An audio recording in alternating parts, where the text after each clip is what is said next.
All right, good morning, everyone. Chair sees a quorum. We'll call the Senate Utilities Committee meeting to order. This is our final meeting of the year. So with that, Chair recognizes Representative Soliday to present House Bill 1007. Then we'll consider amendments, and then we'll move into testimony. So Chairman Soliday, welcome. Thank you, Mr. Chairman, ladies and gentlemen of the committee. I was just saying, I've been in scarier events, but this committee always gets my attention, so if you think you need to make me nervous, I'm already there. So let me, yeah, no one can explain it.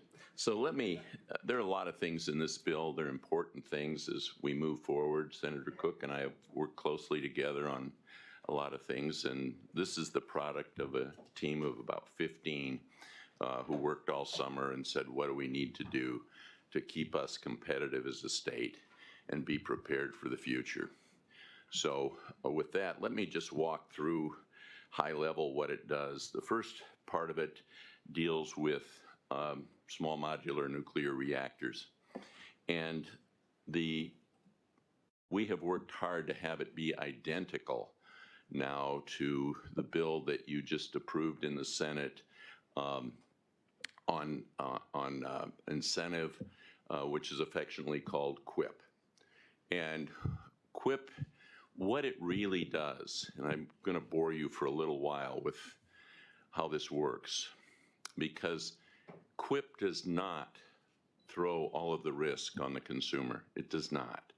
What it says is that if you're going to build something, in this case, a small modular reactor, then you can petition the IURC with a plan that says, here's how much we think we will have to spend, and they then will say, you may go ahead. Now, what does the utility get for that? What they get is either a lower bond rating, because there is some assurance to the banker they're going to get less, have to pay less, or there's less worry, or they don't have to bond at all. Now, who pays that interest? If the project goes all the way through, then you and I, as ratepayers, will be paying that additional fee to build the bill, because if let's say they get an 8% or 7% bond, over the time period of building, we will pay that interest. So it's in our favor as consumers to keep that bond rate low or zero. So what QIP does allow them to pay as they go and recover the cost. Now, what happens if the project fails? Now, they can only recover under the bill 80%. The last 20% they have to get in a rate case. So if the project fails, if it has to stop, then they must prove to the IURC, who is watching them all along the way, or if they go over, then the IURC says you must prove that you were prudent, that you used good judgment and this project failed through no fault of your own. And then you're allowed to recover cost, but not cost plus profit. Okay? So there will be folks who will say, wow, we had nukes in the 70s and they failed. We had two. The ratepayers did not pay for them. It wound up the IURC denied them, and the Supreme Court upheld the IURC. So it is no slam dunk. But now let's look at the other scenario. The utility says, I don't even want to do this process, it's too much of a hassle. And the project fails. They're still going to walk into a rate case and say, here's my expenses, I need to recover these. And again, the IURC will say, well, were you prudent? Did you use wisdom? And that's true whether it is a gas-fired plant. It's pretty hard to finance a new coal-fired plant, but they can still come back to the IURC, and the IURC will say, prove it. So that's what QIP does, and that's the first part of the bill. And you will hear that we will be on the point, that this is new technology, never been done before. That's not true. We have the difference between a small modular reactor and a Series 2 is Series 2 will fail active, and you have to have electricity to depower them. Small modular reactors fail passive, so if they overheat, they just shut down. We have them in we have micros in submarines, and we have them in nuclear aircraft carriers. They're actually manufactured here in Indiana, down along the Ohio River. So yes, there are people working on new technology. Thank heaven. New approaches, but the basic system is not changing a great deal. Additionally, you'll be told that we shouldn't be experimenting. We won't be. If we are blessed, we will be 10th. Other states are doing this. This kind of puts us competitive with other states, but certainly not out on the point. It would be almost impossible for us to be first. But, you know, it's sort of like running from a bear with a group of people. You don't have to be first, you just don't want to be last. So that's that incentive. And we have one already in process with AEP. The next piece is a tax credit for the manufacture of small modular reactors.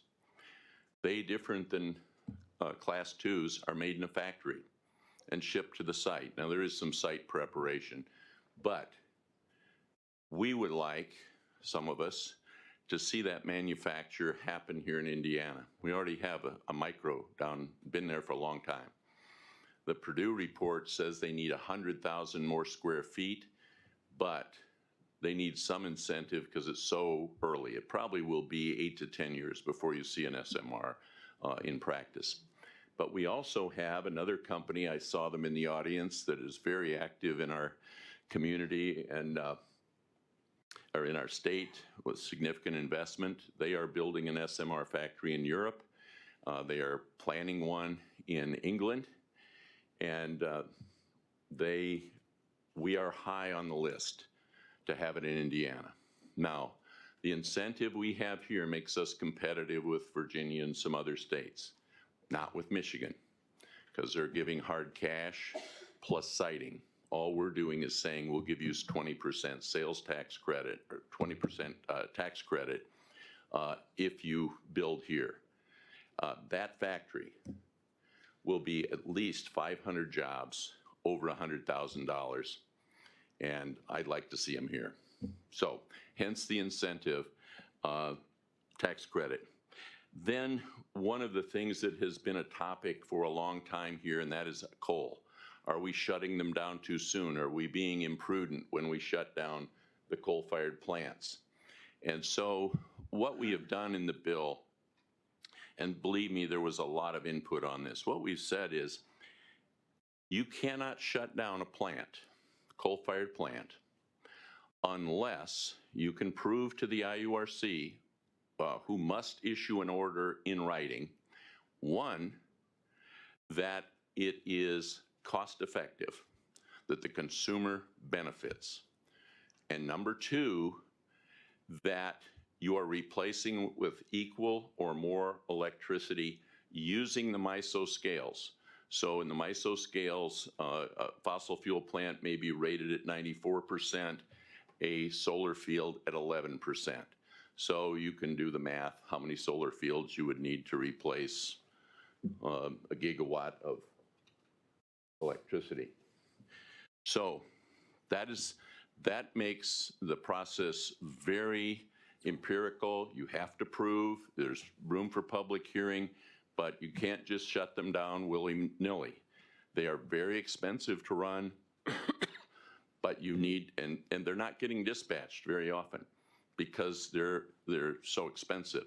So, and let me just say this, a lot of folks say it's all regulation, but you look at the graphs. When the price of coal electricity, when fracking started, when Senator Cook and I were young and first came, and he was chairman in the House, natural gas was $12 a therm. Fracking came and it was $1.85. And then what happened was the folks who drill said, hey, we can't make any money drilling at $1.85, so they slowed down drilling. And about 4, don't go to the bank on this, this is my, Ed the non-economist, 4 is probably about the right price. The question is, would coal even be competitive with natural gas at 4? So there are economic forces in play here. So prove that there's economic benefit and prove that we are not reducing our overall amount of grid availability. Then there has been some question about whether you've probably heard this 100 times, so this is 101. The task you all have and that I have with my committee and then our cohorts and the full floor is if we overbuild, the ratepayers are going to pay for that. If we underbuild, we could miss some economic opportunity. So we took a good look at how long it takes to build these high-load entities, data centers, chip factories, big steel mills. How much time does it take? And how much time does it take to build a facility? SMR, which is a long way down the road, but better model is how long does it take to build a gas-fired plant? About 4 years. But we said, let's expedite the processes. If you want to, if you have a customer that says, I need a gigawatt of electricity, and you need to build a plant.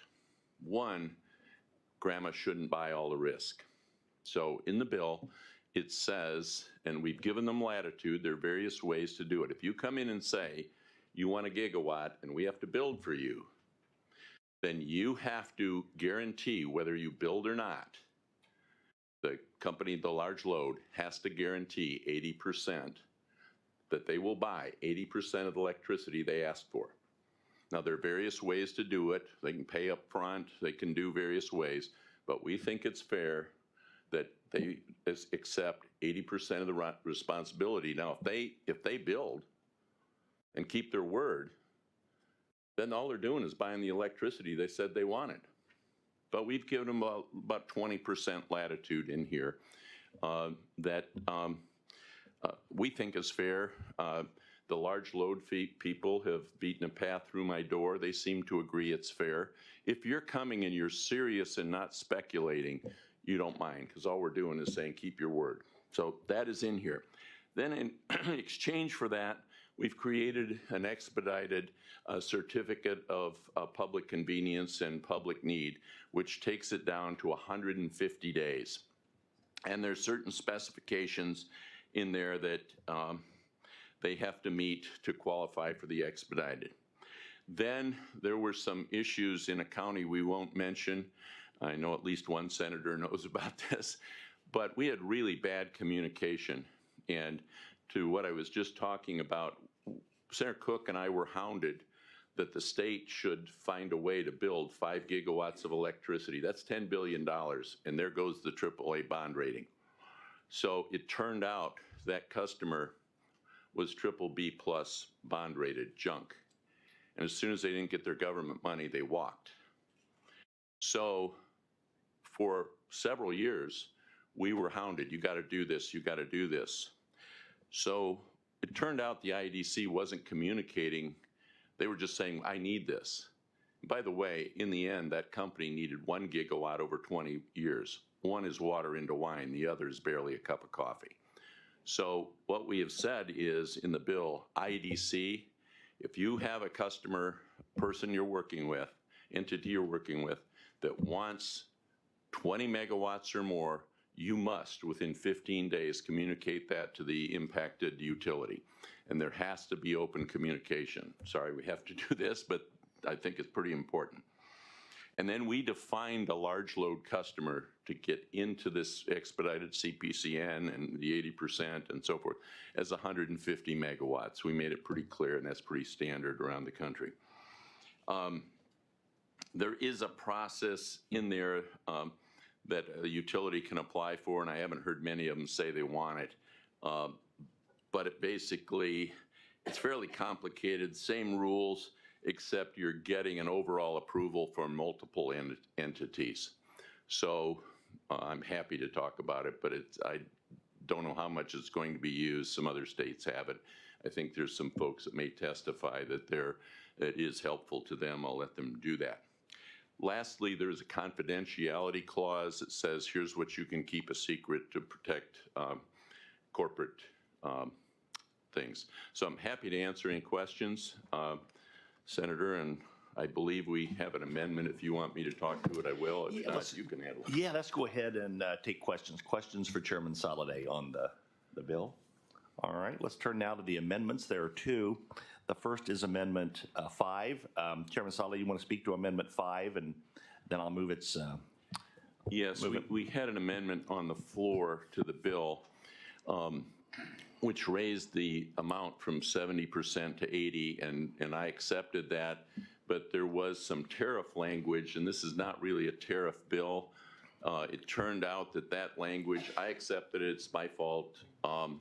I accepted that language, and it turned out that interfered with some contracts that are in place.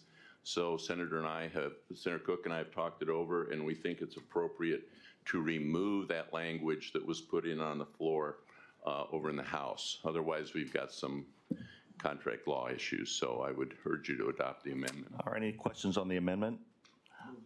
There's a second? Second. Can we take the amendment by consent? Consent. All right, thank you all. Amendment 5 is adopted. And this time, Senator Hundley is recognized for Amendment 6. All right, thank you, Mr. Chairman. And I want to present Amendment number 6.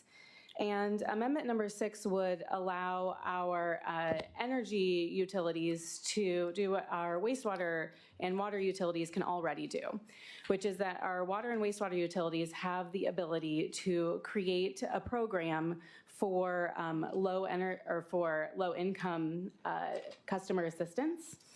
And we want to make sure that our energy utilities can do the same. And this is a May provision. It would still require IURC approval, and it would also have to happen during a rate case as well. So there would be opportunity for public comment as well. We do know that there is a federal program right now that does allow for this, the LIHEAP program that you've probably heard of, the Low Income Home Energy Assistance Program that many of our utilities do utilize, but that has a lot of restrictions around it. And by accepting this amendment, we would allow our utilities to design their own programs, to design their own set of standards, and to allow for their own set of their own set of revenue streams that they could use, and to allow for there to be some additional opportunities for sourcing of funding, because there are a lot of restrictions around the federal program in terms of income levels and in terms of which funds can be used, and those also aren't guaranteed. And so we want to make sure that we allow for our energy utilities to have kind of all options on the table when it comes to helping ratepayers, which we know are our neighbors, in making sure that they can pay their energy bills. And just to give some context about how many people we're talking about, I looked at how many folks are currently using low-income home energy assistance programs through our utilities right now. And at AES, 3% of their accounts are using the LIHEAP program, so that's about 15,000 customers. And I know many of you are in Duke's area. About 0.5%, so 0.5%, their customers qualify for low-income energy assistance programs. That's 4,000 people. So 4,000 homes need this type of assistance. For those of you who have NIPSCO for electric, 1% of their accounts need this type of assistance. That's 5,000 homes. And for NIPSCO gas, it's 1.5% of their accounts. That's 12,000 homes. And then for those who are in Indiana, Michigan Power's territory, it's 0.6%, which is 2,000 accounts. And these are, large numbers of families, of homes, of folks who need this type of assistance. And while right now they're using the low-income home energy assistance programs, we know that we're missing other folks. We're missing other folks who maybe don't qualify for LIHEAP standards, who would benefit from having additional flexibilities. And so this amendment would allow for our energy utilities to design out their own programs that could be approved by the IURC in their rate cases, the same way that water and wastewater utilities currently can. And so with that, I'd be happy to take any questions. Questions for Senator Hunley? Representative Saleh, any comment on Amendment 6? I would just say this. There are a number of things that the senator has addressed, and believe me, I have nothing but respect for.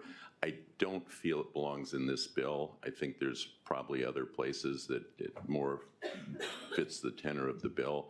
So I'd be happy to work with her on something else over in the House, but to put it in this bill kind of takes it out of the gerrymaness area to me. But all right, thank you. And I would also note that this amendment is identical to Senate Bill 226, which was not heard in committee. Yes, thank you so much. And I do appreciate that, Chairman Soliday. And I also appreciate that in the Senate we have different germaneness rules, and that there's so much in this bill, especially around the small modular reactors, that puts our ratepayers at risk for higher bills, and that anything that we can do to help ensure that we have protections for folks who are going to have trouble paying these higher bills, I think would be helpful. And I do know that that with our other amendment, will we be going to conference committee at all? I think this would be an opportunity to, have further discussion. But committee members, I would really encourage you to, consider additional protections for our ratepayers. And it's really simple. It's a May provision, still requires IURC approval, like many other things in this bill, and it would still require a public hearing. And so with that, I would like to move the amendment. Thank you. All right, is there a second? Second, Mr. Chairman. All right, call the roll.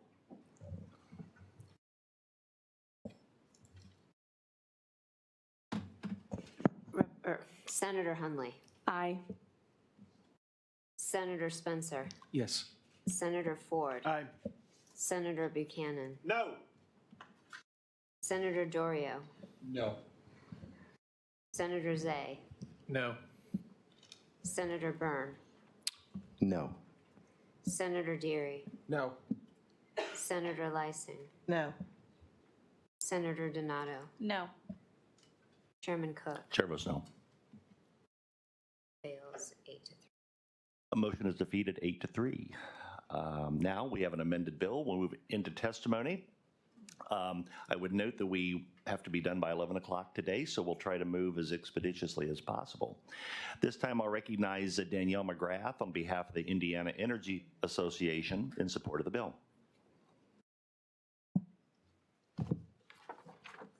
Chairman Cook, members of the committee, thank you for the opportunity to speak with you today.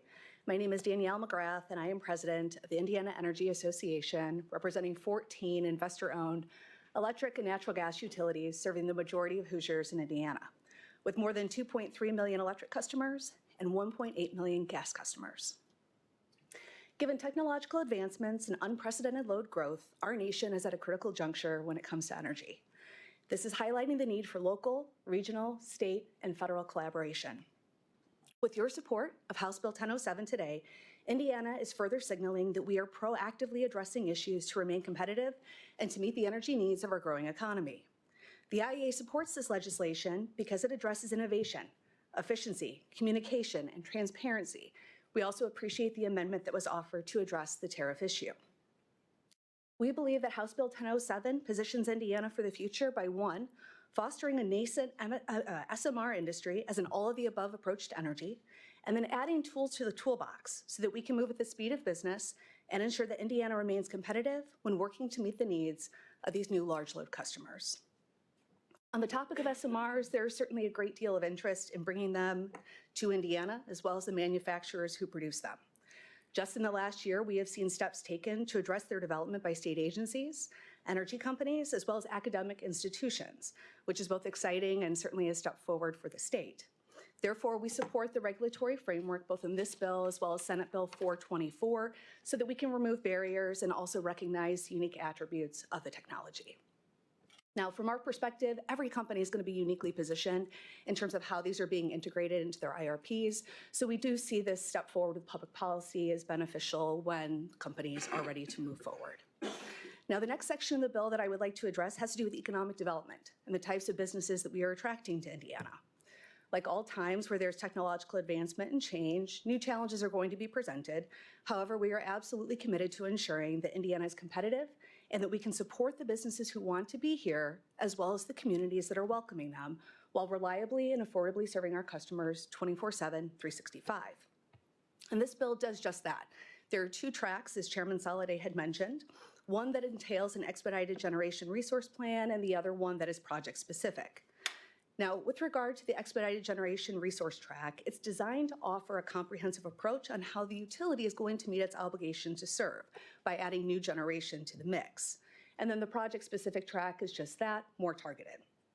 So in other words, in exchange for an expedited timeline designed to meet the needs of these new large customers, we will be communicating what the need is, how we plan to meet it, what the timeline is, as well as a description, and this is important, of how existing and future customers are reasonably protected and how the proposal is consistent with the provision of safe, reliable, and affordable electric utility service and economical rates. Now, as for the last section of the bill on planned retirements, we do understand that this is meant to complement our existing integrated resource plans. It also builds upon the reliability forums held twice annually by the IURC. We have reporting requirements before the RTOs, and then we have also integrated House Enrolled Act 1520 resource adequacy and reliability reports into the mix as well. That's why in providing this additional information, we stand by our analysis and will demonstrate how that planned retirement is going to be able to meet the requirements set forth in this bill. And so with that being said, I'd be glad to answer any questions you may have. Thank you for your testimony. Questions for Danielle McGrath? All right, thank you. Thank you. Next, we'll hear from Moran Hadley, representing the Indiana Electric Cooperatives in support of the bill. Thank you, Mr. Chairman and members of the committee. My name is Ryan Hadley. I serve as the Director of Policy and Government Relations for the Indiana Electric Cooperatives. IEC represents Indiana's 38 not-for-profit electric distribution and 2 generation and transmission cooperatives, Hoosier Energy and Wabash Valley Power Alliance, which operate in 89 of 92 counties and serve more than 1.3 million Hoosiers. IEC deeply appreciates the opportunity for robust dialogue and engagement as a stakeholder on this bill, and we are broadly supportive of House Bill 1007 as amended. The language in House Bill 1007 supporting small modular nuclear reactors, or SMRs, continues to leverage Indiana's position as an innovative state in the nuclear space. Cooperatives like Hoosier Energy and Wabash Valley Power Alliance continue to evaluate nuclear options in their long-term planning, and the legislature's continued proactive development of the regulatory space makes Indiana a conducive state not only for the future development and ultimate deployment of SMRs, but also for the establishment of a much-needed supply chain for SMR technology. We also appreciate the inclusion of cooperatives to expand the toolbox and capitalize on opportunities for Indiana's economic growth by supporting large load users. Indiana's policy recognizes economic development opportunities through the resurgence of large manufacturing and data centers in the United States, and we're ready to work in collaboration with the state so that we can ensure these opportunities arrive in all parts of Indiana. And access to the tools in 1007, House Bill 1007, such as the large load addition petition, will give our cooperatives another tool in the toolbox to address these anomalous loads while providing a framework for protecting our member consumers. We have long supported Indiana's regulatory framework of growth pays for growth and believe this principle continues to be enshrined through the guardrails afforded in this legislation. Regarding the bill's final section, Hoosier Energy and Wabash Valley Power Alliance submit resource adequacy reports to the IURC every year. We certainly recognize and appreciate that the resource adequacy and reliability of the electric system continue to take on profound importance as we move through a dynamic time in the industry. We're always mindful of the added regulatory requirements on our cooperatives who all have withdrawn from many aspects of the IURC's jurisdiction. Instead, our distribution and generation and transmission cooperatives are governed by an elected board of member consumers who make resource and rate decisions for our cooperatives. Still, we also recognize we've been afforded a great responsibility by the state to provide safe, reliable, and affordable service to our members. We will fulfill our obligation to keep regulators and policymakers informed through the energy transition and in the additional conversations added under House Bill 1007. So thank you again for the opportunity to testify in support today, and I'd be happy to take any questions, Mr. Thanks for your testimony. Other questions for Ryan Hadley? All right, thank you. Thank you. Next, we'll hear from David Ober with the Indiana Chamber in support of the bill.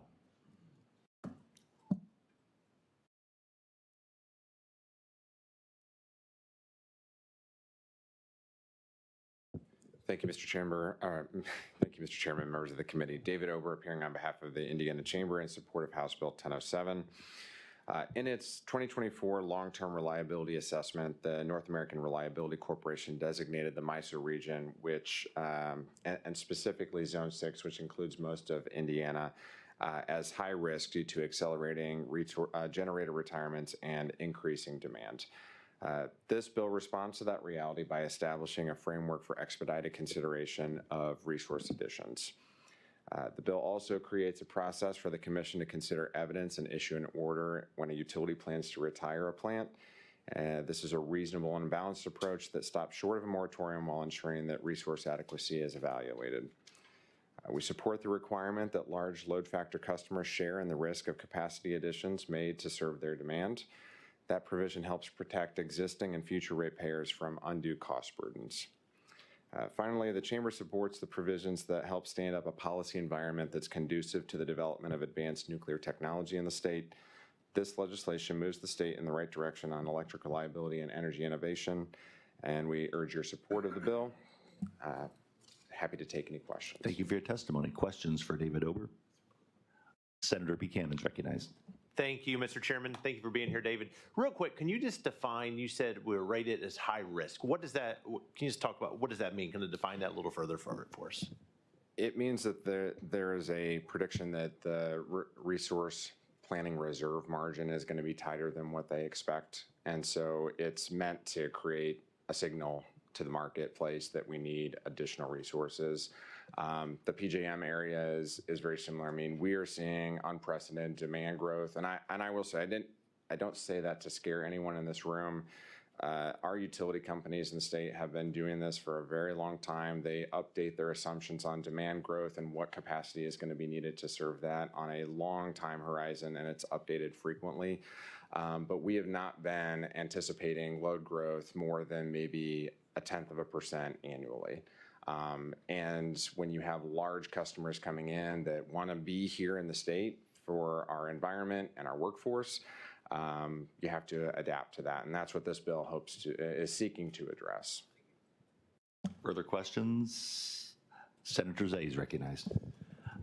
A lot of your membership prescribed to the ESG philosophy, and some of this pushes back on that from the standpoint of generation, what can be taken on or offline. Do you think the nuclear impact of advancing to the SMR is helping to meet that request that they've had with some of the clean energy requests of the last many years? I can't say that I agree with the characterization that most of our members are subscribed to the ESG methodology, as some do and many don't. But advanced nuclear is zero emission, clean resource, reliable, and sustainable. It's just how do we get to the point where we can start bringing electrons onto the system from those resources. The time frame changes depending on who you talk to, but it seems as if we're between 5 and 10 years away from that technology being here, and we have an implementation that is planned for Southern Indiana. Further questions? All right, thank you, David. Next, we'll hear from Robin Skyabas with the Sierra Club. And if I mispronounced your last name, I apologize. So welcome. It's a Lithuanian background, and it gets mispronounced often, so you're in good company. Thank you. Chairman Cook and members of the committee, thank you for an opportunity to speak today. I am here on behalf of the Sierra Club Hoosier chapter, rising in opposition to House Bill 1007 for 3 primary reasons. First, opening Indiana to increased nuclear development, reactor development, will lock Hoosiers into expensive power that will generate a new nuclear waste stream that will need to be isolated from the environment for potentially hundreds of thousands of years. It is concerning that a Stanford study published in May of 2022 in Proceedings of the National Academy of Sciences concluded that many of the small modular nuclear reactor designs envisioned in House Bill 1007 and proposed by companies like NuScale will generate 2 to 30 times more volume of nuclear waste than conventional nuclear power plants. The nuclear reactors proposed in this bill are new experimental designs abandoned by other states. In 2023, the Utah Associated Municipal Power Systems exited plans with NuScale to build a 462 megawatt small modular nuclear reactor after the estimated cost of construction had risen to $9.3 billion. Additionally, it will take too long to build SMRs to meet the rapid increase in energy demands facing our economy. Secondly, Sierra Club is opposing House Bill 1007 as it does not go far enough in fully protecting customers from the risk of investing billions of dollars in new energy infrastructure for large load customers. According to Lazard's 2024 assessment of levelized costs for electrical production by source, utility scale renewables are far more cost efficient than traditional sources like nuclear, gas, peakers, or continuing to use existing coal plants. And community solar or wind and solar energy with battery storage remains cost competitive with traditional sources, only without the always too high cost of outsized impacts to public health outcomes and environmental degradation for nearby communities. It is not taxpayers or existing energy customers' responsibility to assume any amount of financial risk to meet the energy requirements of large load customers with costly coal investments and unproven SMRs, especially when more proven, cost-efficient, and cleaner sources exist. And finally, we're opposed to regulatory delays and roadblocks for retirement of aging and expensive coal plants included in the bill. The provisions requiring an Indiana Utility Regulatory Commission investigation before a power plant can be retired introduces unnecessary bureaucratic delays that could keep outdated, expensive, and polluting power plants running longer than necessary, at the expense of both ratepayers and public health. A prime example of why this provision is flawed is what happened with CenterPoint Energy's Coley Unit 3. This coal-fired plant, operating since 1972, suffered a catastrophic failure in June of 2022, causing an extended outage. This was after Vectren in 2016 decided to invest $90 million in effluent limitation guidelines at the investments at the plant with the hope that this plant would operate until 2036. This wasn't just an operational inconvenience, it was a clear warning that aging coal plants are increasingly unreliable and costly to maintain. Let's be clear, as has been discussed in previous testimony, utilities already conduct extensive planning and regulatory reviews before retiring plants. Adding another layer of government intervention, as this bill proposes, does nothing to improve energy reliability. Instead, it forces Hoosier families to shoulder the financial burden of keeping failing infrastructure online longer than necessary.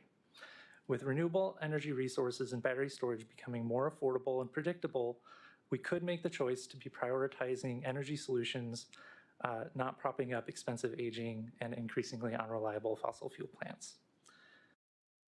Thank you for your consideration, and please vote no on House Bill 1007. Thank you for your testimony. Are there questions for the witness? Senator Zay, then Senator Lysing. So you're a strong supporter of ESG guidelines, correct? The effluent limitation guidelines? Yes. Yes. Okay. So we have corporate America that has embraced some of these some of this thought process, and we're trying to meet electric demands.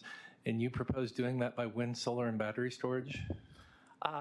We do see that there could be there are opportunities for investing in really empowering Hoosiers and everyday families to also be contributing. I think this is why distributed generation is such an exciting area of potential development, because it does put more of energy freedom in the hands of everyday Hoosiers to be able to generate, store, and utilize their own energy, which could create more space and capacity for meeting the needs of businesses. Don't you find it telling that some of the companies that are most committed to that, these data centers in particular, are in line, I believe, with the advancement and step into SMR and nuclear technology?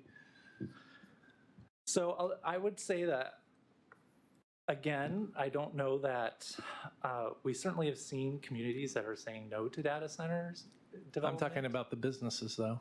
But they are embracing this technology as the next generation of clean, green technology for electric production, which they are huge consumers of.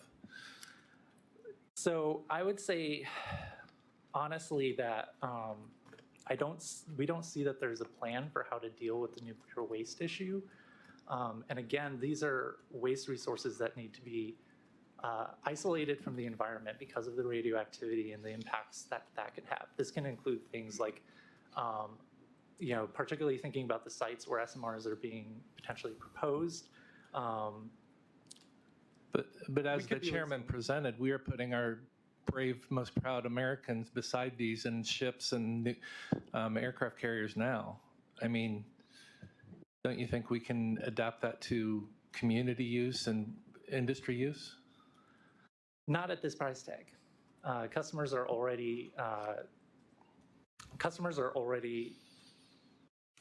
struggling to keep up with their bills. I think we see, and we've been seeing ratepayers like really showing up, opposing the massive increases that have been coming up over the last year. And so this is not a cost-effective solution, and would continue to oppose it. Well, I couldn't agree with you more on that, but there's no way we're going to meet the energy demands of the future if we don't explore and step into these technologies. And there's no way we're going to encompass that with wind and solar and even battery storage, which again is a little bit of a speculative risk at this point as well. So I appreciate your comments, but thank you. Thank you, Senator Zay. Senator Lysing's recognized. Robin, so knowing that MISO at least has kind of put us at a high risk, category, what is your number one substitution if you don't want us to pursue nukes? Because we all probably want to keep the lights on and the heat going. Yeah. What is your number one solution? So I think the number one solution, which is also the most cost affordable one, is introducing more energy efficiency measures. Reducing energy waste in our homes actually, the system as it is right now is able to meet our current energy demand. And if we're able to reduce energy waste, I recall when Energizing Indiana program was repealed that, Indiana households were utilizing 20 to 30% more energy. We're essentially wasting energy than neighboring states. And that's things like home energy upgrades. I think we've also heard proposals around like geothermal, and certainly we've seen, I think Centerpoint in their IRP, their 20-year energy planning process this year is exploring energy generation through dams on the Ohio River. So there are ample opportunities. I think there's interesting alternatives to the traditional lithium-ion battery storage systems, and we are getting closer to those 8-hour battery pack utility level energy storage, which would help continue to allow renewable energy resources like wind and solar to bridge those gaps that are needed. But if your number one solution is energy savings within each of our homes, we could do that right now. Yeah. But apparently there's no interest to do that right now. If that's, how do we get to where we need to be if what you think is the number one solution could happen right now without any legislation? So I think that, again, Energizing Indiana was a program that was ultimately saving customers $3 for every dollar being invested in the program. And we know that it actually does take public, part of government is we are working to collectively tackle big problems. And I, do not want to underscore the challenges involved with meeting particularly the astronomical energy demand that is coming from data centers in particular. If we want to be meeting larger energy demands, we do need to be providing pathways for more people to be participating in the energy economy through investments in solar on their rooftops, in-homes energy storage, much like most of us have a water heater or furnaces to kind of keep our homes warm. We also know that electrification on that front is going to continue. That trend will continue. And ultimately, we'd like to see more pathways for all of us to be participating and trying to meet those challenges together. Thank you, Senator Lysing. Senator Dorio is recognized, then back to Senator Zay. Okay, I'm going to pass in interest of time because we do have the 11 o'clock. Okay. So I'll pass. All right. Just a quick follow-up. Thank you. I Senator actually Zay. passed legislation to do exactly what you say, where the state will lead in working on energy efficiency. That bill is passed out of the Senate. It's now moving through the House.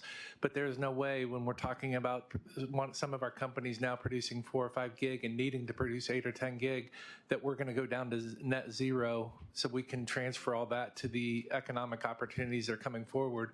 So what you're really proposing, in my mind, is really just shutting down Indiana's economy and opportunity for growth.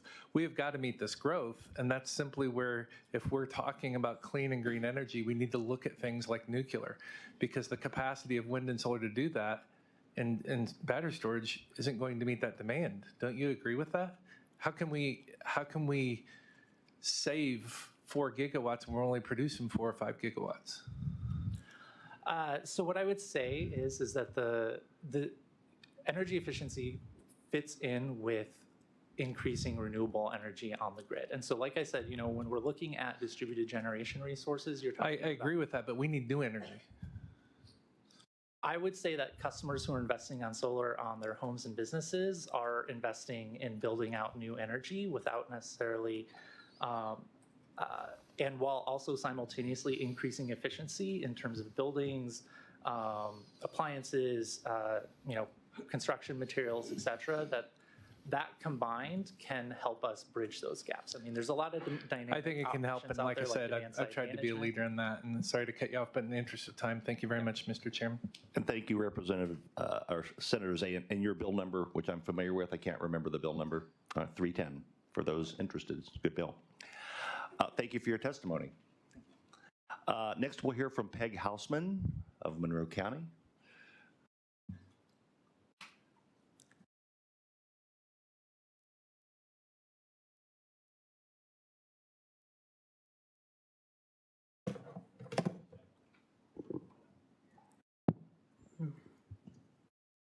How does this sound? Okay. Good morning, and thanks for the opportunity to speak. I'm Dr. Peg Hausman from Monroe County, and as we examine the question whether a move to nuclear power makes sense for Indiana, it's instructive to look at other places where the shift is being considered. One of those places is Australia. Australia's Conservative Coalition, with a capital C, currently the opposition party, has been talking about introducing nuclear for the past several years, and last spring they finally put out a draft plan. It involves siting a string of 7 nuclear plants across Australia, a mix of large and small reactors, that is, modulars. And they promised to release the cost estimates very soon. Well, the estimates finally appeared last December, and they were interesting. They purported to show that if Australia added the nuclear facilities, it would cost less than if it went on adding only renewables, as the country is currently doing. Unfortunately for the coalition, the cost estimates were full of holes, as shown in lively responses from the ruling government, the Labour government, the National Energy Market Operator, and prominent research groups in Australia and abroad.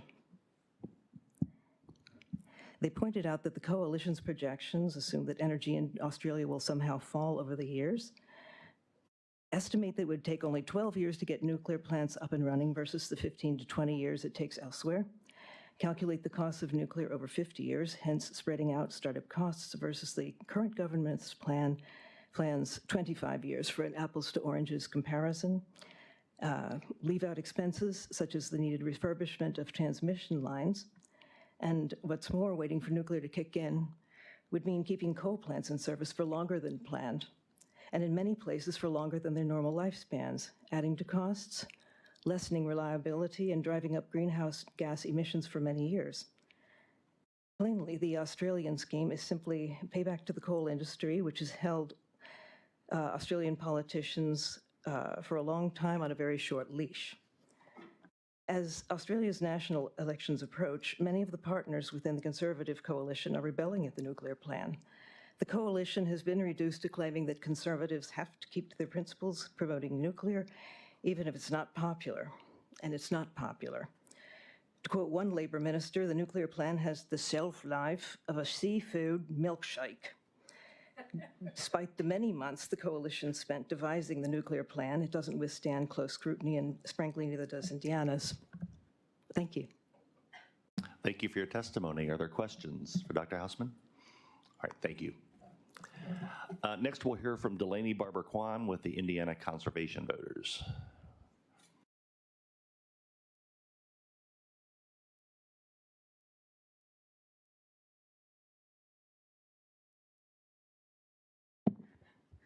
Good morning, Chairman Cook and members of the committee. Thank you for the opportunity to speak today. My name is Delaney Barber-Kwan, and I'm the Community and Government Affairs Manager for Indiana Conservation Voters. Indiana Conservation Voters is currently opposed to HB 1007. While we appreciate the financial assurance language in Section 22 of the bill, in its amended form, HB 1007 removes necessary protections for Hoosiers that would have ensured large load customers pay some of their share regardless of the planning pathway.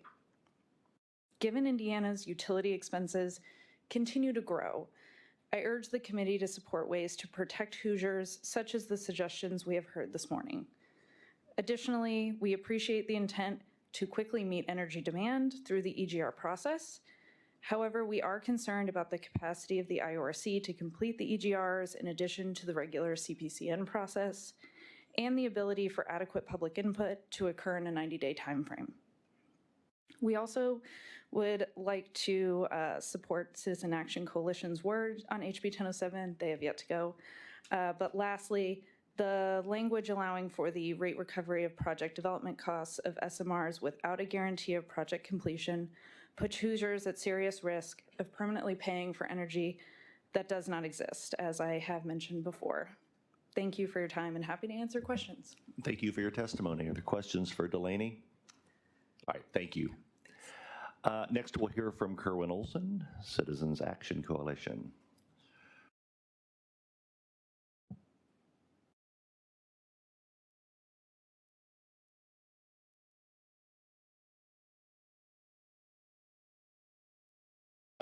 Thank you, Mr. Chairman, members of the committee, Kerwin Olson, CAC. First, I wanted to excuse me, start out by thanking you, Mr. Chairman, and also Chairman Soliday. Despite our strong disagreements on this and other things moving through the process, we've appreciated the robust conversations and the leverage to share our thoughts. And thank you for that. Thank you, and thank you, Chairman Soliday. Obviously, we rise in opposition to 1007. First, I wanted to state our disappointment with, thank you, Senator Hunley, for your amendment. We're disappointed that amendment was not adopted. I have to say, I don't understand when a bill dealing with rate making and rate increases, and if that's not germane to this bill, I don't know when that bill is germane. And with respect to the numbers that Senator Hunley shared, appreciate those numbers, but it's also well understood, well established that LIHEAP in and of itself, number one, is primarily a winter heating. Only 7% of LIHEAP goes towards cooling assistance. There's more deaths in summertime in low-income households related to heat than there are in wintertime. Secondly, it's well established that LIHEAP only reaches, on average, 16 to 20% of eligible households in this country. So this has been a core issue for CAC since our founding, assuring that all Hoosiers have access to essential human services, and we urge the chairmen of these committees, as well as committee members, to have this conversation, and let's do something to ensure that households have these services on an ongoing basis and are not forced every single month to choose between paying rent, picking up prescriptions, and paying limit our their bills. testimony to the bill. Thank you, Mr. Olson. Understood. Apologize. I'm not going to speak a whole lot to the SMR tracker in this bill. Lord knows I've said a lot about that tracker, but I did want to make a few points based on some conversations I've heard. I want to state, first of all, I've heard a lot of conversations about the Edwardsport experience as well as the Marble Hill experience, and that it was the commission that protected ratepayers. I want to be clear that with respect to Marble Hill, the commission approved a rate increase, a phantom tax rate increase for PSI to help mitigate the financial impact. It took litigation, and it was the courts that reversed that decision and gave customers their money back. And with respect to Edwardsport, the commission did not protect customers per se from those cost overruns, from the impacts of that scandal. It was settlements placed before the commission between parties that created those savings for customers. So I just want to make those points with respect to that tracker in that bill. And we also hear discussion about how these trackers, these QIP, well, this really isn't QIP because it's not construction, but these trackers save customers money. Perhaps that is true for the customers in 2036, 2037, 2038 who may receive energy from these projects, but that is not true for customers in 2026, 2027, 2028, 2029, 2030, and beyond who are paying for something that will likely never serve their needs. So hypothetically, will it save customers in the long run in future years from finance? Perhaps, but it's not saving customers today anything. In fact, it's increasing their bills, paying for things that are not necessary for the provision of retail service to meet their needs. Secondly, we do appreciate the Section 22, the protections for customers, the 80-20 split, if you will. Appreciate that. We are sad that the Representative Pierce amendment came out of the bill. Why? Because Section 18 allows a utility company to file an expedited plan for approval without that 80-20 protection. Granted, the utility still has to establish or display a short-term drastic need to serve their customers generically, not the large load customer. Large load customers only addressed, I believe, in 22, 23, and 24. But Section 18 allows a utility company to file an expedited plan before the commission that does not include those protections for customers. Hence, what I think Representative Pierce was getting at with his amendment, like, okay, appreciate the protections for customers should a utility company file an expedited plan to serve a large load customer. But if that expedited plan is filed just generically to serve customers, there are no protections for customers in the bill, and that's disappointing. So while we do appreciate that 80-20 cost share, it doesn't exist in other places within that expedited plan. And furthermore, I believe Section 18 is a 90-day approval process. 90 days. It takes stakeholders, many stakeholders, 60 days to put a case together, to find funding, to find experts, to review a proceeding.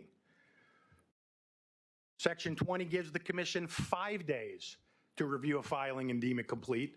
Section 22 gives the commission 7 days to review a filing and deem it's complete. Furthermore, if the commission doesn't hit that 90-day timeline or that 150-day timeline, guess what? It's approved. It's approved. Why have regulated monopolies when effectively we'll have unregulated monopolies? Utilities can spend months, if not years, putting together a filing. And those regulators that oversee these monopolies are only granted 5 days to review that filing for completeness. You know, we said it before, we said it a lot, we established these commissions as a surrogate to competition to monopolies. And by putting these drastic timetables, these restrictions, eliminating flexibility, discretion, we're eliminating those tools and their ability to serve as competition to monopolies. We're regulating investor-owned monopoly utilities providing a public good.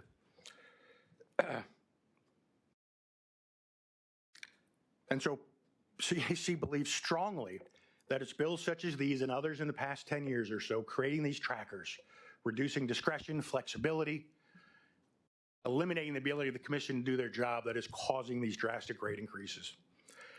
And I know you've got a tight timeline, probably plenty of folks to testify. Appreciate you being gracious with your time. With respect to the last provision of the bill, dealing with additional bureaucracy or regulation related to coal plant closures. We have no comment on that. We believe it's not necessary. We believe House Enrolled Act 1520, Chairman Soliday Bills from a couple years ago, gave the commission that authority, which I believe the Attorney General acknowledged that the commission had that existing authority. But we're confident. We say bring it on, understanding we built 50 gigawatts in 2024, 93% of which was wind, solar, storage. We're going to build a record 64 gigawatts in 2025. Anticipated that 92, 93% of that is also going to be wind, solar, and storage.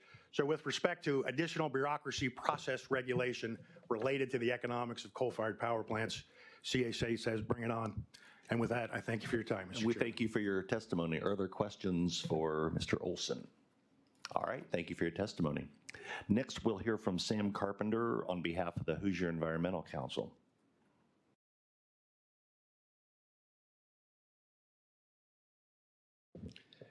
Thank you, Mr. Chairman, members of the committee. I'm Sam Carpenter. I'm Executive Director with the Hoosier Environmental Council.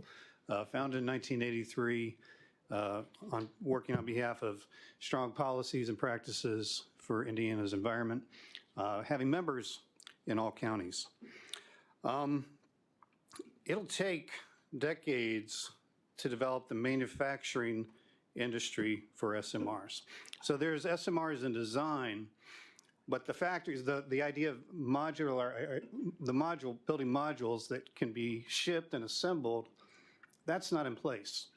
So we could be 10th, we could be 11th, we could be 15th, and still we would not have the scale of manufacturing to bring down those prices as we anticipate. So right now, SMRs are very expensive.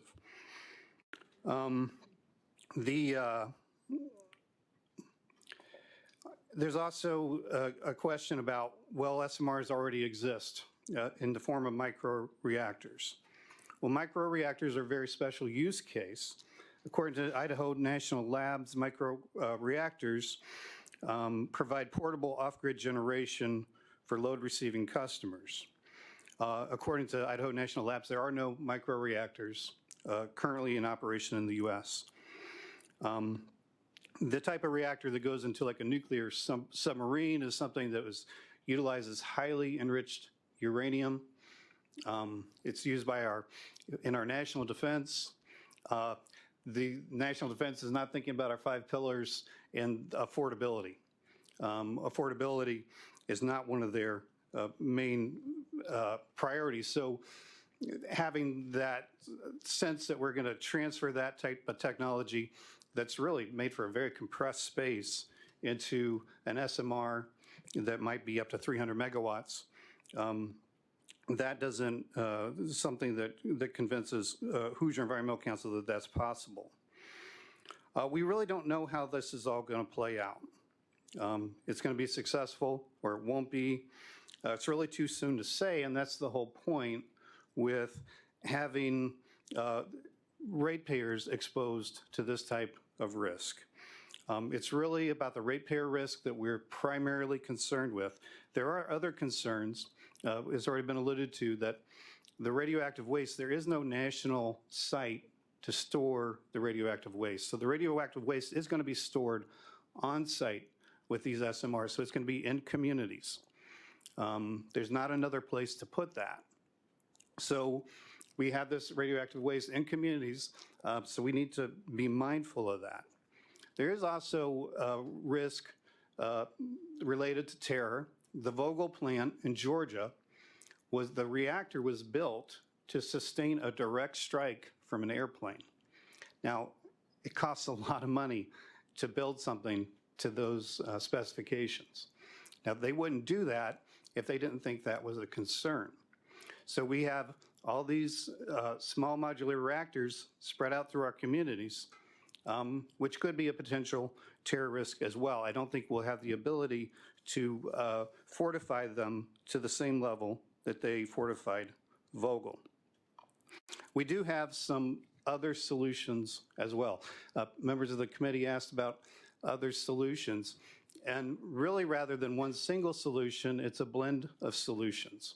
One of the things that's being discussed currently is how can we shave peak related to these data centers. Just by shaving some of the peak related to data centers, we can do so much more with our current reserve margins to meet our load, our projected load. So there's things around shaving peak, there's things around aggregated demand response management that can actually, it's not just efficiency in our households, but it's actually planned, software-enabled aggregation of not just efficiency, but also pulling back on that demand at different times to shape for that peak, because the peak is really what we're concerned about meeting. We have quite a bit of reserves in place. So there are multiple solutions. There's not one solution. And we also need to recognize that we're doing this in a rapidly changing environment, new technologies coming into play, new understandings of what the projected load might be. So for all these reasons, we do oppose the bill. I'd be happy to take any questions. Okay, thanks for your testimony. Are there questions for Sam? Senator Zay is recognized. So you oppose nukes, so we should build more coal plants? Because we know that those work and we know their history and they're cleaner than they've ever been, but that's going to provide us the reliable energy of the future. Wouldn't nuclear fit into your diversification portfolio? Well, I think if we're going to do nuclear, let's let the Amazons, the Microsofts, the Googles cover those costs. That's If this developmental exactly what this bill provides for, I believe. No, I'm afraid that there's too many ways to get around that 80-20 split for those large load customers that there's no guarantee that those customers would actually be paying that. If they could pay those costs up front, if they could be put into long-term obligation contracts, what if a data center operator or the customer goes bankrupt? There's not only these big tech companies that are doing this. So if we're going to do this, let's not put the risk on ratepayers. There's actual federal legislation that's been introduced to ensure against ratepayer risk by people that support the nuclear energy. And because they're concerned about those utility bills going up, and there being a big pushback on the whole SMR technology. So it's not that I'm going to say no nukes, it's that let's put the risk where it belongs on really venture capital, the level of, where we are with these companies right now. These companies are losing a lot of money. NuScale, some of the other SMR companies, they're in a developmental stage. Let's put that risk where it belongs. I believe that's exactly what the bill provides for, and I think that's what the chairman testified to in his opening, that 80% of that risk would be borne by them. And he said they can prepay it if they want. And the companies we're talking about, they probably can. Well, let's let them prepay it. I agree with that. All right, if further questions, thanks for your testimony. Okay, thank Sam. you. Next, we'll hear from Joe Rumpalo on behalf of INDIAC.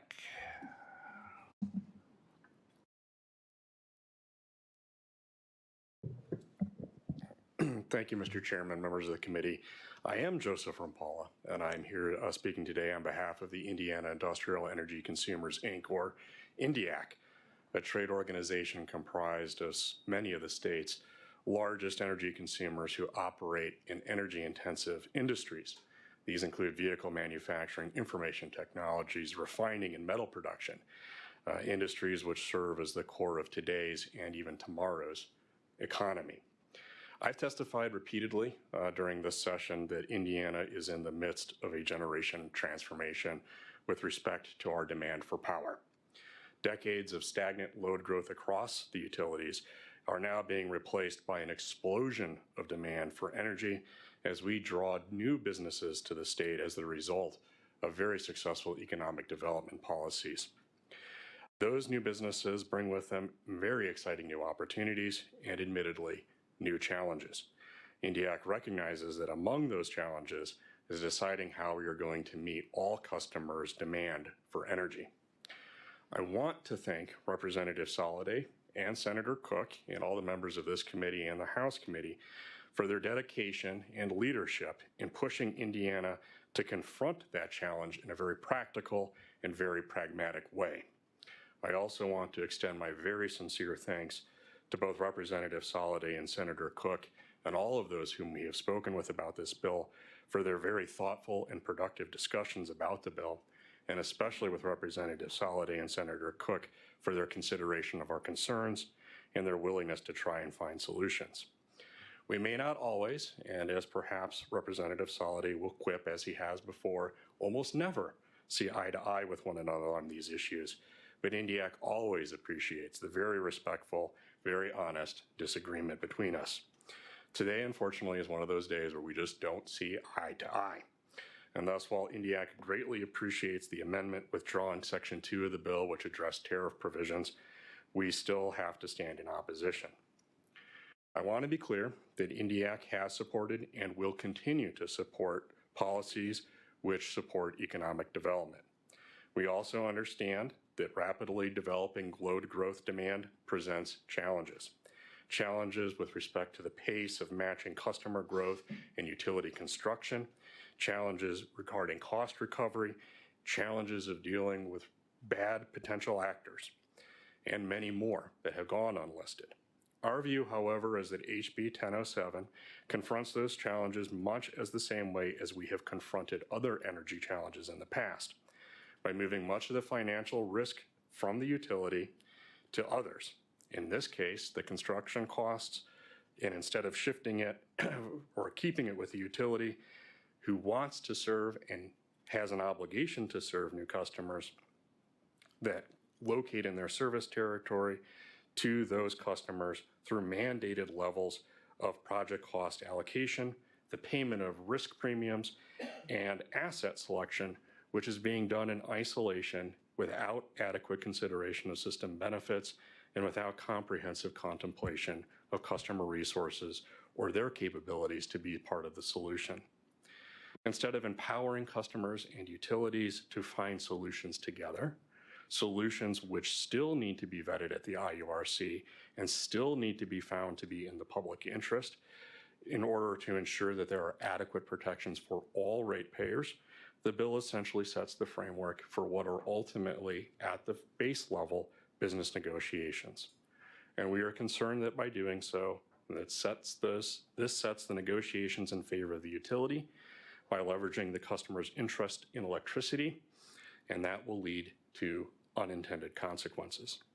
We are also concerned that the failure to give existing processes at the IURC and internally within the utilities to work their way through these risks creates problems for solutions that already exist.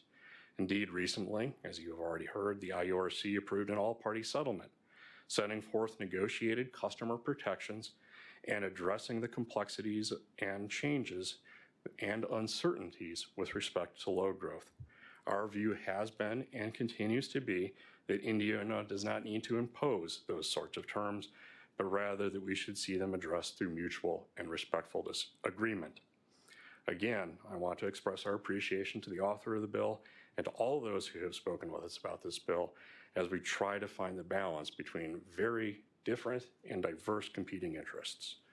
Thank you, and I am happy to take any questions the committee may have. Thanks for your testimony. Are there questions for Joe? Senator Lysing's recognized. Yeah, Joe, I know that your industries care a lot about reliability. I mean, they can't stand even a mini brownout or blackout. So you're not really opposed to nuclear. You're just opposed to the method of payment? I just want to clarify that in my brain. Sure, Senator Lysing, and I appreciate the question, and I'll answer it, and then if I have just a little bit of leeway to address a little bit more of your commentary. First, I will say that that is correct. There is not a direct opposition to nuclear power, and I think you've heard me speak here in this committee in support of 423, which we see addresses some of the concerns by having customers, other stakeholders engage in the process with the utility. And that's a very important part of this, I think, that we need to be having a new dialogue which sets a new level of relationship between the utility and the customer. It is with respect to simply shifting costs from the utility to financial risk associated with the construction from the utility at the front end to the customers that is concerning to us. And with respect to liability, you're right. Our customers, our clients, our members do absolutely need reliable energy. There are, however, as I would say, many that can provide resources to the system, whether that be through interruptible power or whether that be through demand response. So in times of exceeding need, the ability to scale back production in order to help the utility meet its system demand. Those are things that are available, and it is a case-by-case situation. Not every customer can do that, but those that can, I believe, do very often. And it is something that, you know, we need to be exploring with those customers and encouraging. And the utilities in the state actually do a fairly good job, as does MISO. Thank you. Further questions?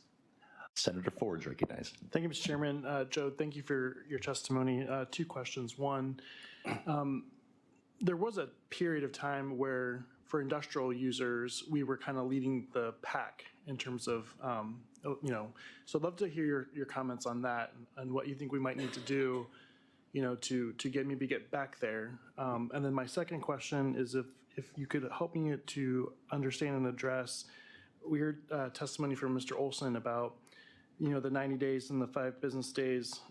So I guess my question, the bill requires the IORC to issue an order for an expedited resource plan within that 90 days. And if it's not, it's automatically approved. And so my question is that doable, and can you appeal it and have it reviewed by a court? I'll let you answer those questions however you would like. So I'll start with the second question. In the 90-day period, I think, as Mr. Olson indicated, well, you all know that this is like my second job, right? In my real job, I'm an attorney, and I work on behalf of industrial customers at the IURC. So speaking as a litigant or as the counsel for the litigant, 90 days is a quick turnaround. I think Mr. Olson gave you some other timelines, and I think maybe one that didn't get through that is appropriate to consider in this context would be the TDSIC plans, the transmission, distribution, storage improvement charge. Those are the 7-year plans that utilities can bring forward for cost recovery associated with transmission and distribution improvements. Those plans under 813910 have a 210-day clock.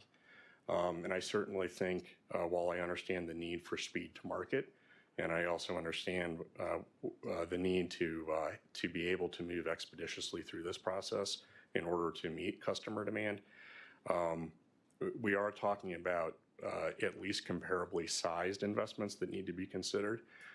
You know, a new generator is not cheap, several $100 million, $1 billion or more in some instances. So, you know, certainly more time is beneficial. To your question, can that petition be reviewed? Yes, there is an automatic review to the Court of Appeals of any commission order. And I believe that would encompass, in the instance of the generation plan, not simply the approval of the plan itself, but also any approved level of cost recovery. As also, because the statute, I believe it's in section 26 of section 3 of the bill, would include the opportunity to use tracker mechanisms to recover those costs on a periodic basis. Each of those tracker proceedings would theoretically be subject to appeal as well. Thank you, Senator Ford. And I'll just get back to your first question. I think you've heard from us many, many times, but I'll be happy to engage in continued dialogue about what I think Indiana can do to improve industrial competitiveness. And I believe it really starts with what I talked about today, developing a balance between the utilities and their customers. Thank you. And I'd also note these timetables were developed in collaboration with the IURC. All right. Thank you very much. Thank you, sir. Next up is Denise Abdul-Rahman of the Indiana State Conference of the NAACP. Good morning, Mr. Chairman Cook and the author, Representative Soliday, and members of the committee. My name is Denise Abdul-Rahman, and I serve the Indiana State Conference of the NAACP through the leadership of President Sadie Harper Scott, and we rise to oppose House Bill 1007. I wish there was something I could say to get you to vote no. I am here out of history and principle and left my home office to come here to give testimony because I think it's extremely important. When we think of our need for reliability, we think about geothermal. When we think about giving manufacturers a 20% credit, we think about what can we give to the ratepayers. What instrument will provide consumer protection for the highly probable astronomical costs? We are not proponents of deterring the retirement of fossil fuel power plants, and we're not proponents of expediting the resource planning for small modular reactors for nuclear. We think that we're establishing here in Indiana an experimental ground for geotechnologies, whether it's carbon capture sequestration, whether it's hydrogen, and now nuclear. Based on my scan, only China and Russia have successfully built operational small modular reactors. I would say that the climate crisis is right now. And according to an article by the Union of Concerned Scientists, SMRs cannot be counted on to provide reliable and resilient off-the-grid power for facilities such as data centers, Bitcoin mining, hydrogen, or petrochemical production nuclear plants. SMRs will be vulnerable to extreme weather events and other disasters that could cause a loss of off-site power and force them to shut down. In situations, a user such as the data center operator would have to provide backup power, likely from a diesel generator for both the data center and the reactor. And since there is virtually no experience with operating SMRs worldwide, it is highly doubtful that the novel designs being pitched now would be highly reliable right out of the box and require little monitoring and maintenance. According to Tim Judson, a nuclear informational and resource organization, it would be better for utilities to present alternatives comparing all options, including wind, solar, energy efficiency, storage, etc., and to consider quick charges, the risk of cost overruns and delays in cost comparison. For instance, he says it takes an average of more than 10 years to license a permit and build a 1,000-megawatt nuclear power plant. He gives the analogy around Texas that has built the equivalent of wind and solar every year for 6 years. Also, California brought on 3,000 megawatts of storage online in 2024, and a total of 11,000 megawatts from 2019 to 2024. Nuclear power plants have never been built that fast. Most recently, the Vulcan 3 and 4 reactors in Georgia were approved in 2013 under the cost estimate of $14 billion on a 2017 completion schedule. Costs ballooned to $37 billion by the time the project was completed in 2024. 7 years late. And 17 years from when it was first planned. Large businesses were excluded from the QIP charges, so households and small businesses shouldered billions. Household customers of Georgia Power paid $1,000 in QIP charges. In the end, the rates will have increased 24% as a result of Volt 3 and 4. The first SMR project in the United States was proposed in 2015. It was canceled in 2023 before construction ever started because the cost had already increased from $3 billion to $9.3 billion. For this reason, according to Mr. Judson, SMRs or any other nuclear power sources are not a good match for the situations envisioned in the EGR plan provisions of HB 1007. And I'll close with that. Thank you, Mr. Chair. Thank you for your testimony. Are there questions for Denise? All right. I think it's important to note Vogel was not an SMR, but we understand your point you were trying to make, but just so everyone is clear, the Vogel plant was not an SMR. Next, we'll hear from Susan Schechter. Welcome. From Fairfield Township. Good morning. Thank you. And thank you for considering my comments this morning. I'm a member of the Tippecanoe County Fairfield Board, and that is most of Lafayette, Indiana. In Fairfield Township, 22% of children live in poverty. This bill is asking their parents to pay to develop a technology, a nascent technology that has never been commercially proven. I hear there's some in China and Russia. Those are not, I don't consider those commercially proven.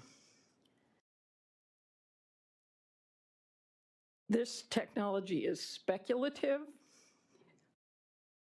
and I'm wondering why the parents of these 22% of our children are being asked to shoulder the costs for this risky technology when the benefits, the profits, you know who those go to?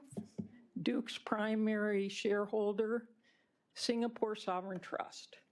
So these people who are trying to hang on and pay their rent and pay their utilities are being asked to fund a speculative energy project that we all know will be very expensive. And then the profits go overseas. Why? Well, how is that good for Hoosiers? How is that good for Hoosiers? They'll pay to have a nuclear plant sited in our county, it looks like, that would be a target for terrorists, where the waste would be stored on site in our community. When we hear that industry groups see other solutions, I don't understand why our representatives are putting us in this position. Why are you treating Hoosiers this way? It doesn't make sense to me. And I might add that there was a bill that would have at least asked that households not have their electricity turned off in the summer when overheating kills more people than people freezing to death. Why was that bill not brought forward? It would have also asked for reporting from the utilities to let us know what the risks are to our families. Who are you representing if you are not representing the most vulnerable amongst us? That's all I came to say. We appreciate your testimony. Are there questions for this witness? All right, thank you for being here this morning. Next, we'll hear from Jonathan Neal.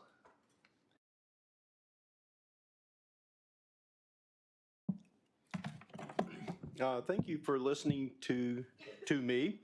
I am from Lafayette, Indiana, and I am a ratepayer of Duke Energy. And I'm also a net exporter of electricity to the grid from a solar array that I own. So small amount of solar goes into the grid that I do not consume. Duke Energy is a master at externalizing costs onto consumers, onto the environment, etc. Personally, I have no issues with small nuclear reactors, but I consider it an unproven technology. I do not think that government should be picking winners and losers. If this is a thing that's profitable, then it's up to the shareholders and the venture capitalists to put down the money. The risk should not go to the consumers. There are many risks here. One is the cost of implementation that we don't know. There are all kinds of cost overruns that happen with long-term projects and unproven technology. Second is cost of operation. No idea what that is. And then what if the demand is wrong? There have been some recent advances in technology that say that AI can be done with much less energy consumption than what has been proposed. So if new technology makes data centers more efficient, consuming less energy, then you might overbuild, and that would cost would then fall to the ratepayers.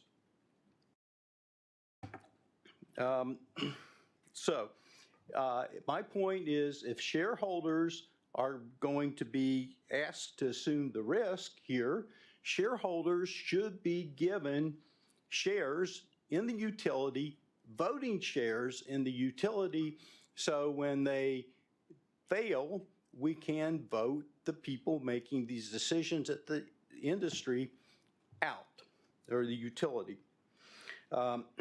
So leaving it to the rate commission to protect consumers, the rate commission has failed the consumers in the past. They failed us when there's these boondoggles, some of which have been mentioned today. These boondoggles fail. The corporate utilities, hey, the costs don't go to us. The rate commission allows the utility to recover those costs, and it comes back to the ratepayers. So like many ratepayers, I don't have a lot of confidence in the IURC to protect the ratepayers and the rate structures. Sometimes it feels like they're really in the pocket of the utilities and just cover the costs of the utility shareholders, and the consumers are too busy to complain. So that's my opposition to this bill, because it really fails to protect the ratepayers. Thanks. Thank you for your testimony. Are there questions for this witness? All right, thank you very much. That concludes the witness testimony. Representative Saladeh to close, and then we'll have committee discussion. Just a couple of thoughts. We have had heavy subsidies for wind, solar, battery, and we're hearing that that's cheaper. A 1 gigawatt battery costs $1 billion. That's good for 4 hours. There's just no mathematical way we can run our steel industries with rooftop solar. It just can't be done. We've been hearing that for years. Who are the shareholders, really, of our utilities? You want to know who they are? Yes, we have a deal with Singapore, but the average utility stockholder is over 65 and makes less than $100,000 a year because of dividends. And when we have shifted that shareholder base to a more speculative group, we wound up with bankruptcies. To the point of PSI, there was a special case. The REMC that was involved in Marble Hill went bankrupt. And PSI would have also, but it was forced into a merger. Yes, the ratepayers paid more, but to have reliability. We can't have utilities going bankrupt.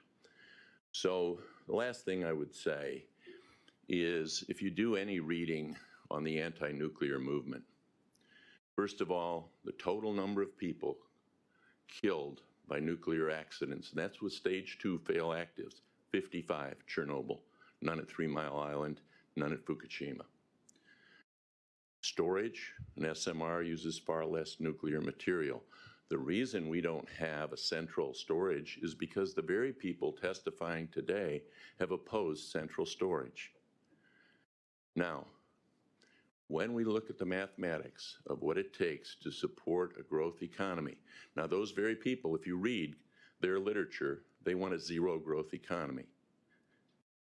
If you don't want a growth economy, then vote against the bill. But we are trying our best. And as far as the IURC's capability, we spent, Senator Cook was in the meetings. We included the IURC. We included MISO. We included the stakeholders. They said they could do 150 days. Now 90 days is to write the thing. They said they could do it. So I would really urge you to vote for the bill. It's important to the progress of our state and to our competitiveness. Thank you, Chairman Soliday. This bill will be a recommit to tax and fiscal. Let's now have some committee discussion. Senator Buchanan's recognized. Thank you, Mr. Chairman, and thank you, Representative Soliday, for bringing this bill forward. Thank you, Senator Cook, for sponsoring it. And it heard a lot of testimony today, and obviously there's one concern over reliability, dependability, and I think a lot of that is just there's more demand out there. Everybody has 2 or 3 or 4 devices probably on them right now. Electric cars all cause more need for just more power generation. And also heard a lot about affordability and cost. And I think all of us have seen our electric bills increase in the last few years, and that certainly is a concern. But I also think moving ahead and having additional conversations, the most costly thing we can do is not move forward. So that's why I think moving this bill forward certainly be the best path forward for us at this time, and encourage passage of the bill. Thank you. Further discussion? Senator Deary is recognized. Thank you, Mr. Chairman.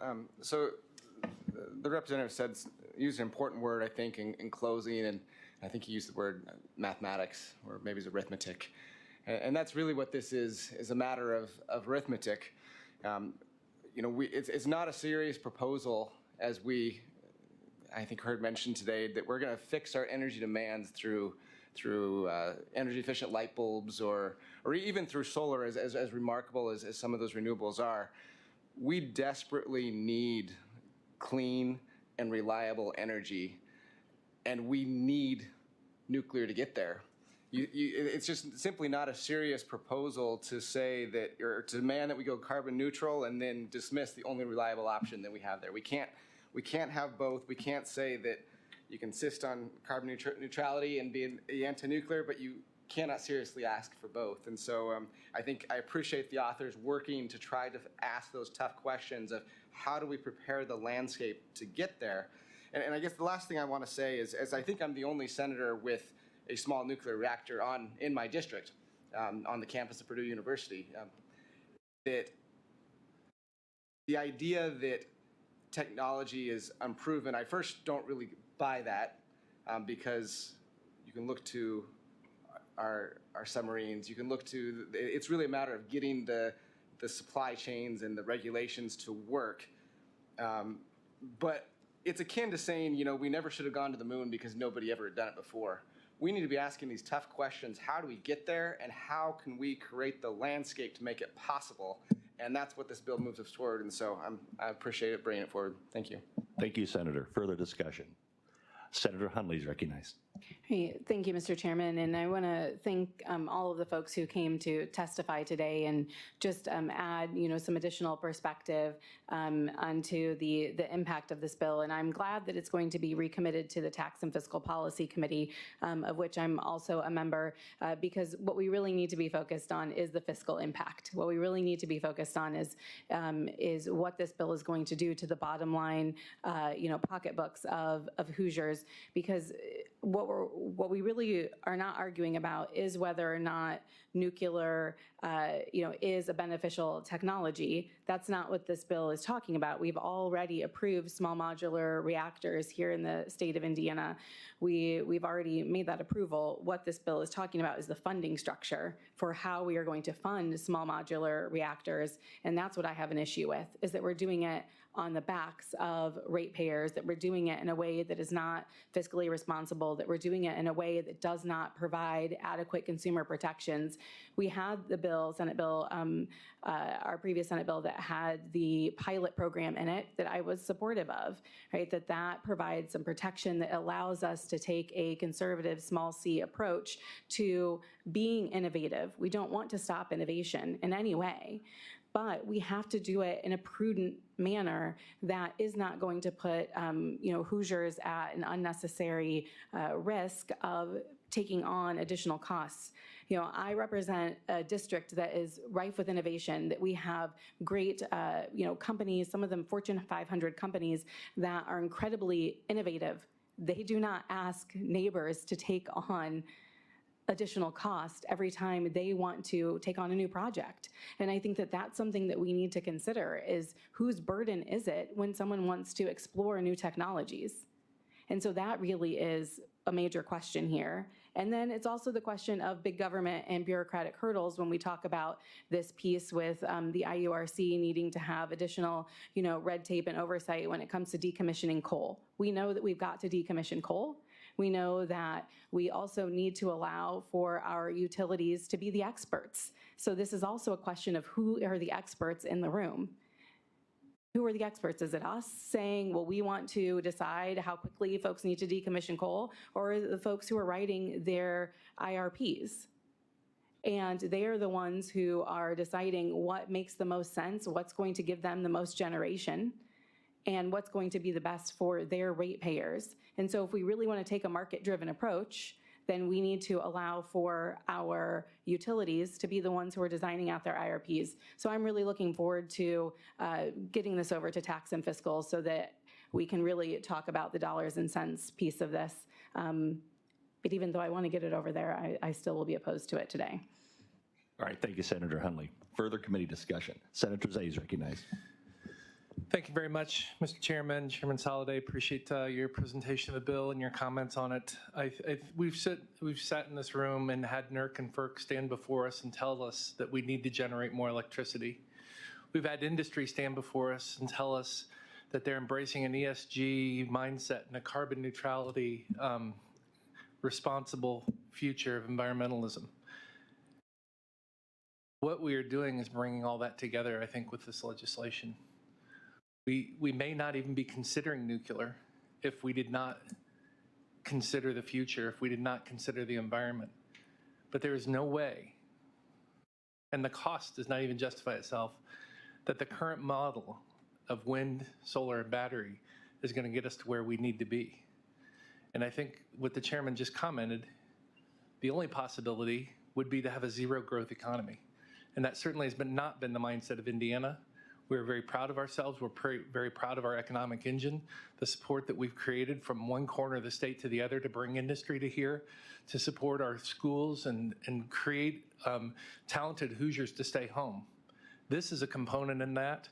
I think we're trying to bring some sort of, what Sarah Dory and I were just talking about that before we came down, trying to bring some sort of normalcy, some sort of understanding to a very uncertain area. And I think this bill is a very good step in doing that. I think it's a very responsible step in doing that. I too am very concerned about ratepayers. I'm very concerned about the cost.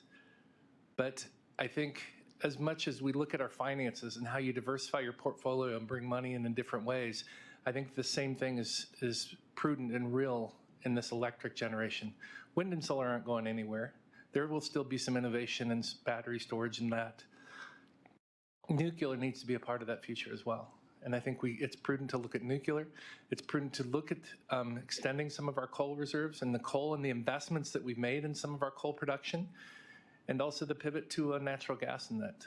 I think, you know, I just applaud. I mean, this is a lot of writing, a lot of negotiations went into this, and it's a very complex bill, but I think it strikes the right balance in moving our electric needs and generation forward and meeting the demands of our customers, and also, actually with the economic development piece, reaching out to keep some of that production, or at least make a strong attempt at keeping that production of some of this future technology right here in Indiana. So I'm thrilled to support the bill, and I think it's a responsible step, and I'm just honored to sit at this table and you know, have the opportunity to have a say in this stuff, because this is big stuff that will play a role for many years to come in Indiana. Thank you, Senator Zay. Senator Dorio is recognized. You know, I've talked to a lot of young people, and we talk about who's going to pay for this. They're going to be paying for it from now until most of us are gone in this room. And when I talk to them about it, they're all for it. They know it's going to be here. They know it's safe. My son studied some of this at South Coast School Mines. And I'm really thankful that we have an energy company, I&M, that's taking the lead in this in the SMRs. And I just think we're looking ahead because as Senator Spencer said, if we don't, we wouldn't be on the moon. And so we have to look to the future, and I think this bill looks to the future, and I want to thank Representative Soliday for all the hard work, and Senator Cook. So Thank you, Senator Dorio. Further discussion. Senator Ford is recognized.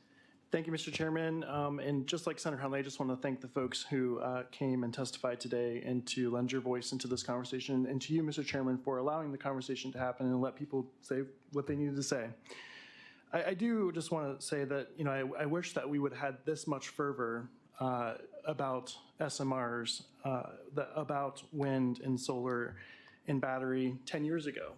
And perhaps we might be in a better spot. Maybe we would be the one leading the nation in regards to storage. And so I understand the need to do more and find new technology. In fact, I voted for 423 for that reason, because perhaps maybe this is the new frontier for us. But I struggle with, you know, having our ratepayers have to pay up front. Of course, I support the 80-20 split. And the conversation that I heard today was that, well, yeah, they may pay up front, but there's really nothing requiring them to pay up front. And that's the protections that I would like to see. I thought Senator Hunley's amendment was very pragmatic and real. A lot of times I'm out at the grocery store, people are asking me to do more in regards to lowering their utility costs. So, and to that end, I had a bill that would allow the summer customer assistance programs. So I just think that we should let those companies bear that burden and not our ratepayers. And I just think that this bill is, again, you know, going to be a first step to open the floodgates on the SMRs, but also it's going to open the floodgates on the data centers into our state. So, and if you don't believe me, just watch what happens these next few years. So, again, I'm not opposed to this. I think we do need to find, you know, some new ways, but I just don't think that this bill meets the mark. So, with that, I'll be opposed to it. Thank you, Senator Ford. Further committee discussion. All right, entertain a motion. Second. Recommitment. Okay, moved and seconded to pass with a recommit to tax and fiscal. Call the roll. Senator Hunley? No. Senator Spencer? Nay. Senator Ford, No. Senator Buchanan, Aye. Senator Dorio, Resounding aye. Senator Zay, Yes. Senator Byrne, Aye. Senator Deary, Aye. Senator Lysing, Yes. Senator Donato, Aye, and it was also amended, and you didn't mention that in your, did you? Okay, I'm sorry, I didn't hear you. Yeah, just so the record is clear, I think the motion and recommit as amended. Yeah. Chairman Cook. Chair votes aye.